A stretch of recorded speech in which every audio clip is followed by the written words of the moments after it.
నల్గొండ జిల్లాలో ప్రతి చోట అంటే దేవరకొండ తదితర ప్రాంతాల్లో గిరిజన ప్రాంతాలు ఎక్కువగా ఉండడం, తండాలు ఎక్కువగా ఉండడంతో అక్కడ చిన్న పిల్లల్ని కని వదిలేస్తున్న పరిస్థితి అనేక సంఘటనలు మనం చూస్తున్నాం. దాదాపు ఈరోజు తాజాగా తెల్లవారుజామున నల్గొండ జిల్లా దేవరకొండ నియోజకవర్గ పరిధిలోని కొండమల్లిపల్లిలో ఒక పసికందును, అప్పుడే పుట్టిన పసికందును రోడ్డు పైన అంటే ఒక మురికి కాలువలో వదిలేసిన అమానుషమైన ఘటన చోటు చేసుకుంది.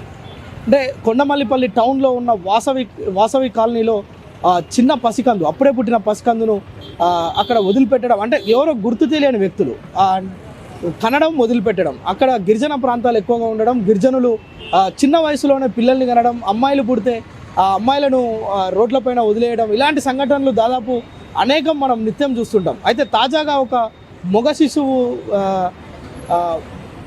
అంటే అప్పుడే పుట్టిన మగ శిశువు దేహాన్ని అక్కడ వదిలిపెట్టి వెళ్ళడం, స్థానికులు ఆ ఏడుపులను గమనించి అక్కడున్న ఒక ప్రజాప్రతినిధి సాయంతో పోలీసులకు సమాచారం అందించడంతో పోలీసులు అక్కడికి ఐసిడిఎస్ అధికారులు అక్కడికి చేరుకొని ఆ శిశువును దేవరకొండ ప్రభుత్వ ఆసుపత్రికి ఒక అంబులెన్స్ ద్వారా తరలించారు. అయితే కొంత తొందరగా అక్కడున్న ప్రజలు ఆ యొక్క ఏడుపులను విని ఈ సమాచారం అందించడంతో ఒక ప్రాణాన్ని కాపాడినట్టుగా మనం చూడవచ్చు.